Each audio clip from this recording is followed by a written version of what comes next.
যে ম্যাডাম, কোনো কারণ ছাড়াই হাজার হাজার মানুষ যেমন আর্জেন্টিনা ফুটবল দলটাকে ভালোবাসে, ঠিক তেমনি ভাবে আমিও আপনাকে ভালোবাসতে চাই। আমি ম্যারাডোনার মতো সহজেই আপনার মনে জায়গা করে নিতে চাই।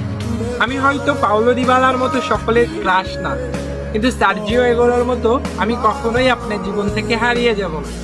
আপনি আমাকে লিওনাল স্কালোনির মতো বিশ্বাস করতে পারেন, আমি কিন্তু ক্রিস্টিয়ান রোমেরোর মতো বিশ্বাসী। হয়তো আমি মাঝে মাঝে লাউতারো মার্টিনেজের গোল মিসের মতো ভুল করে বলবো, কিন্তু সাথে সাথে অ্যাঞ্জেল ডি মারিয়ার ফাইনালে গোল করে ম্যাজিক দেখানোর মতো ম্যাজিক দেখিয়ে আপনার মনকে খুশি করে দিই। আমি লিওনাল মেসির মতো শত অপমান সহ্য করেও বিশ্বকাপ ট্রফি পাওয়ার স্বপ্নের মতো আপনাকে পাওয়ার স্বপ্ন দেখে যাব সারা জীবন।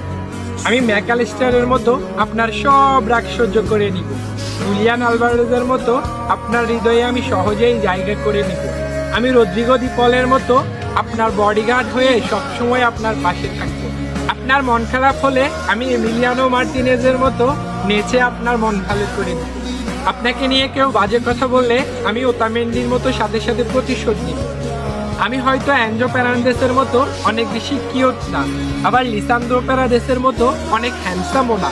আমি হয়তো পাপু গমেজের মতোই রোগা, কিন্তু বিশ্বাস করেন আমি লিসান্দ্রো মার্টিনেজের মতোই লয়াল। আর্জেন্টিনার ফ্যানরা যেমন বিশ্বকাপ ট্রফি না জিতেও আর্জেন্টিনাকে কখনো ছেড়ে যায় নাই, ঠিক তেমনি ভাবে আপনি আমাকে ভালোবাসেন আর না বাসেন, আমিও আপনাকে কখনোই ছেড়ে যাব না। লিওনাল মেসির হাতে বিশ্বকাপ ট্রফিটা দেখে ফুটবল যেমন পূর্ণতা পেয়েছে, ঠিক তেমনি ভাবে আমিও আপনাকে পেয়ে আমার জীবনের পূর্ণতা পেতে চাই।